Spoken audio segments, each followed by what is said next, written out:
భరోసాకు సంబంధించి శాయశక్తుల ప్రతిపక్షాల నుంచి మొదలు పెడితే పత్రికల ప్రసార సాధనాల వరకు ఊహాగానాలు చేయడం,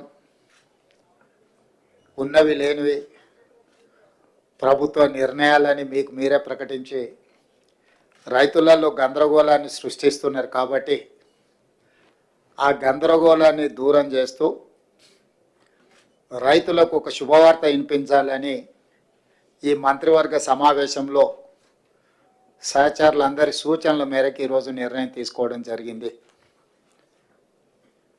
రైతు భరోసా కార్యక్రమంలో భాగంగా వ్యవసాయ యోగ్యమైన భూములన్నింటికి రైతు భరోసా పథకం కింద నిధులను ఇవ్వడం జరుగుతుంది.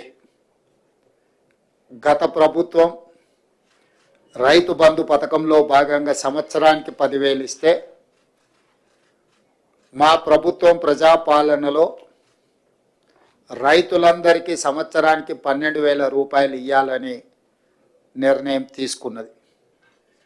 అదేవిధంగా భూమి ఉన్న రైతులకు రైతు భరోసా పథకం కింద వ్యవసాయ యోగ్యమైన ప్రతి ఎకరాకు 12,000 రూపాయలు ఇస్తున్నప్పుడు తండాలలో, గూడాలలో, మారుమూల పల్లెల్లో ఉన్న భూమి లేని వ్యవసాయ రైతు కుటుంబాలు,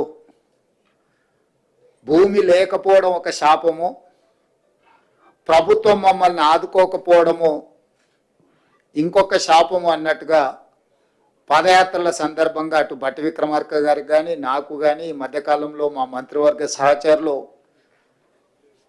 పర్యటనలకు వెళ్ళినప్పుడు దృష్టికి తీసుకురావడం జరిగింది.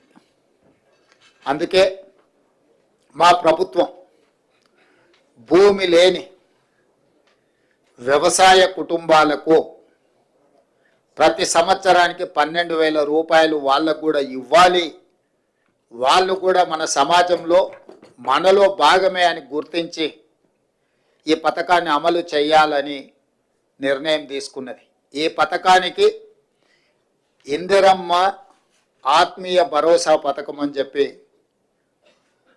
నామకరణం చేయడం జరిగింది. ఈరోజు భూమి ఉన్న వ్యవసాయ యోగ్యమైన భూములకు రైతులకు ఎకరాకు 12,000 ఇవ్వడమే కాకుండా భూమి లేని వ్యవసాయ కుటుంబాలకు సంవత్సరానికి 12,000 రూపాయలు ఇందిరమ్మ ఆత్మీయ భరోసా పథకం కింద ఇవ్వాలని నిర్ణయం చేయడం జరిగింది.